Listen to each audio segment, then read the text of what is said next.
For more, let's bring in the host of Stacy on the Right on Sirius XM Patriot, Stacy Washington.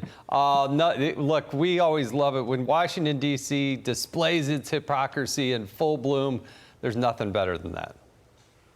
Jason, what are you talking about hypocrisy? What do you mean display? This is just a friendly old man flying around to tell you not to trust rich, old, white people. So, you know, pump the brakes here on your criticism. He has to use a private jet. But for the rest of us, we need to get around in those faulty electric vehicles that says 100%. You drive it out of the garage, it says 88%. You get to the first stoplight, it says 10%. And I got nothing against EVs. If you want one, buy one. But they have a really hypocritical stance here, and they expect you not to notice. In fact, you are not supposed to say anything about Bernie Sanders being a millionaire and owning more than one home and owning a sports car and traveling around with AOC and the fancy dinners they're eating and the way they're living. You're not supposed to say anything about it. You're not supposed to notice it because you're supposed to be so busy hating Trump.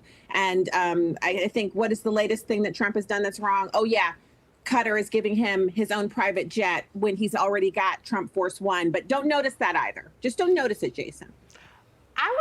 You brought that up. I was shocked at that. Is all President Trump yesterday, Stacy, just took the thunder away from this doddering old horrible socialist by saying, hey, we're not going to take this garbage from the pharmaceutical industry anymore, and we're just going to lower drug prices following the lead. We're going to let Europe cap drug prices, and we're just going to follow the lead of Europe. And there was no coverage of it virtually by any of the mainstream media. They were writing about the jet. That's all I saw. Yeah. That it just kind of goes to show that they're all just leading one another down the path, trying to lead us down the path of bankruptcy. Well, so Dagan, on that prescription drug thing, it's such a huge deal because there are, let's take Crohn's disease, for example. There are 4.5 million Crohn's sufferers. They usually have to be on a biologic that is a infusion that they take every 4 to 6 weeks. The infusion can range anywhere from 12 grand a month up to like $118,000 a month to be infused. And so usually your drug maker, your manufacturer like Janssen will have a card for you to get that cost down. But people overseas don't pay that same exorbitant cost to get the infusion. And it's the same thing with like Wegovy and the weight loss drugs. They're paying $88 for a month. Americans are paying $1,300 to $1,500 a month unless they have a coupon. The coupon only lasts 12 months. So regardless of what you think about these drugs or whether you agree with them, it's ridiculous for us to be the creators of the drugs, the purveyors of the drugs, to do all of the heavy lifting and research and development, and then never reap the benefits of giving our own citizens who fund all of that research through our taxpayer dollars a break on what they cost. And you really need these drugs if you have an autoimmune disease. You need them to live, and you need the weight loss drugs. I mean, you need those if you want to lose weight and get your A1C down. And so it's right what President Trump is doing, and they're not covering it, Dagan and Jason, because it's a win. It's something that would make people vote for President Trump for a third term, even though he's not allowed to do that. I'm not saying he can do that. I'm just saying. Hey, Stacy, real quick, we wanted to get your thoughts and perspective.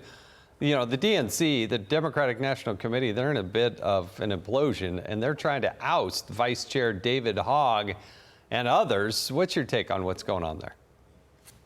I think David Hogg should get a T-shirt that says "All Lives Matter" and wear that around because he's getting robbed. He won the election.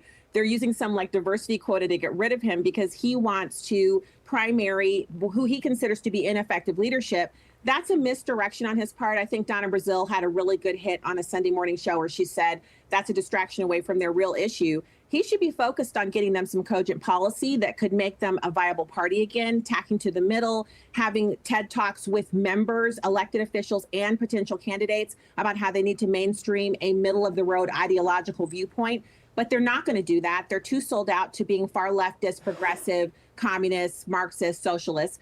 And so that means whoever is the successor to the Trump agenda, who can articulate that well, has a very strong chance of winning in 2028. And I can't wait to see who it is, Dagan. I'm all in for J.D. Vance. There's a bunch of deep bench, wonderful candidates on our side. So, let them fly. Amen. Stacy Washington, great to see you.